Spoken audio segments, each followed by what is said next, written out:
वज़ीर आज़म की तबीयत बिगड़ गई, नगरा हलकों ने खामोशी इख्तियार कर ली है।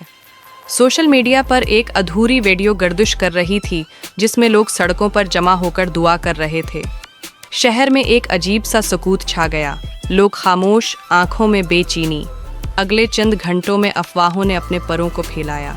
रेडियो स्टेशंस ने रिवायती तौर पर खबरों की गूंज रखी और हर शख्स एक दूसरे से पूछता रहा, क्या वाकई यही सच है?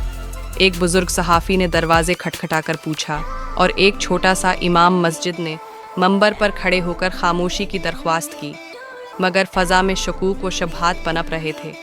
फिर एक शाम जब लोग रियाज़त व दुआ में मसरूफ़ थे, एक नौजवान सहाफ़ी ने सरकारी ज़राया से राब्ता किया।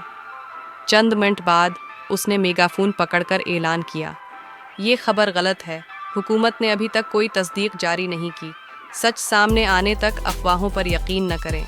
लोग पुरस्कून हुए, मगर सच्चाई की खुशबू अभी भी हवा में कांप रही थी। एक सबक वाज़ेह था, सच हमेशा अफवाहों से ज़्यादा ताकतूर होता है। हकीकत आखिर में, ये पूरी कहानी फर्जी थी। हकीकत ये है कि वज़ीर आज़म नरेंद्र मोदी ज़िंदा और अवामी तकारीब बयानात जारी कर रहे हैं, मिसलन हालिया त्यौहार के पैगामात और सरकारी प्रेस रिलीज़। आप मौजूदा ताज़ा तरीन सरकारी पैगामात और ख़बरों में ख़ुद भी तस्दीक कर सकते हैं।